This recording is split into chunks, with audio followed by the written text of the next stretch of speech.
If we are talking in exactly 12 months' time about this, I will be saying we're all going to war. My name is Hamish de Bretton-Gordon, 25 years in the British military, ostensibly a tank commander, having commanded tanks from every level up to regimental level. I'm also a chemical, biological and nuclear counter-terrorism specialist.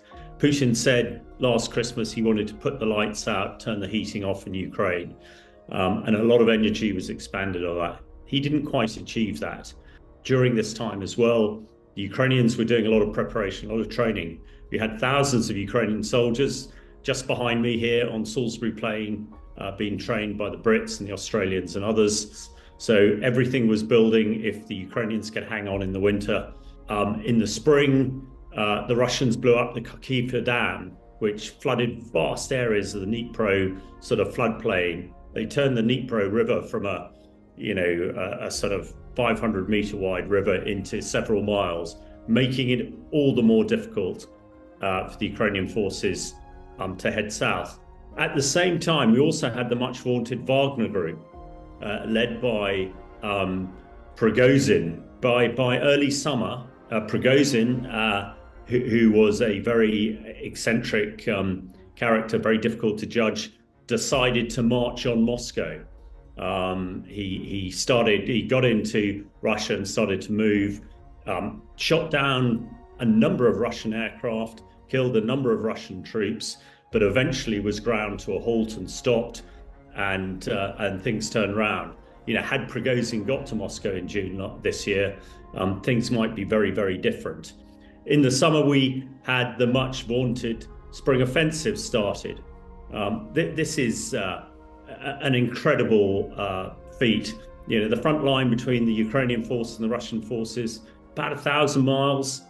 And what the Russians had built, they built a defensive line called the Surovkin line, very, very similar to the trenches of the First World War.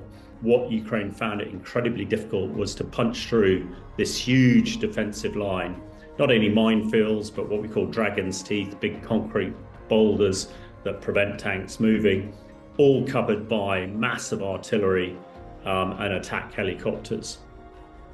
Going slightly better during the summer of this year was the maritime offensive. And they produced these maritime attack drones that can travel hundreds of miles. And they released these into the Black Sea Fleet, the Russia's, Mark capability based in Sebastopol that really ruled the Black Sea, was really caught napping. However, more recently, as the winter has come again, things have started to become sort of static, and world events like the war in Gaza is starting to impact on things. So although a lot of people are saying a stalemate, it's not quite a stalemate, but operating in the winter and the snow is challenging. But I think there are a few things, positives for the Ukrainians.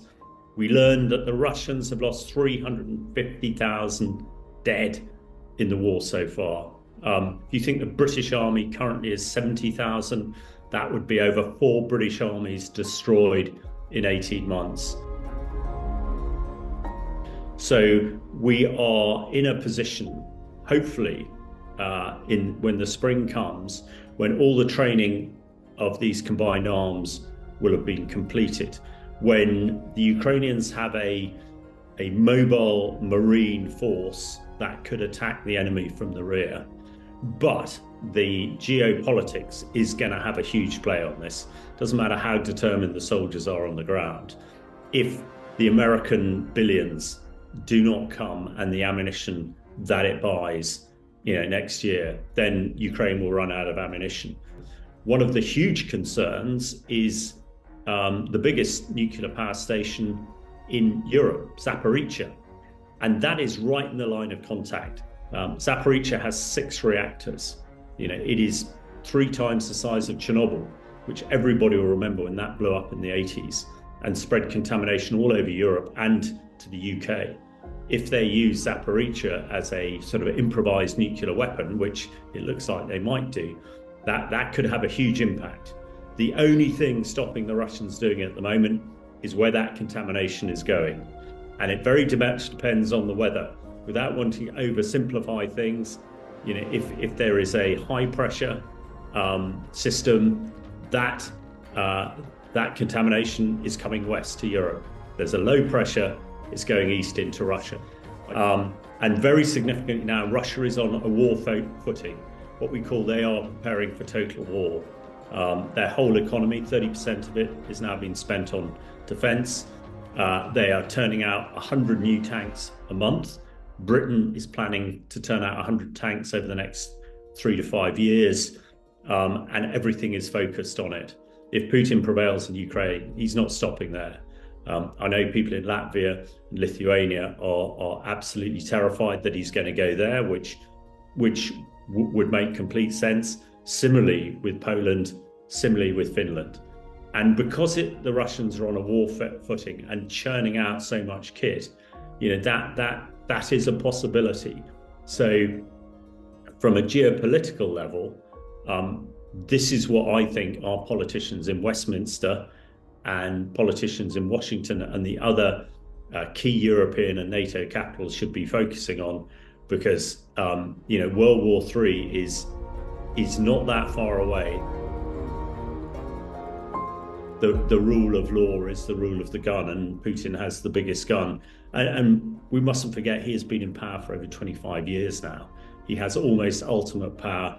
So he's in a pretty strong position. The Prigozhin thing, I expect, was a bit of a wake-up call. At the moment, whatever he does, he's secure.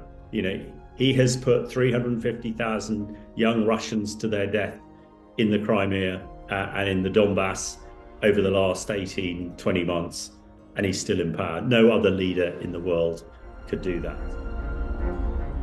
A lot of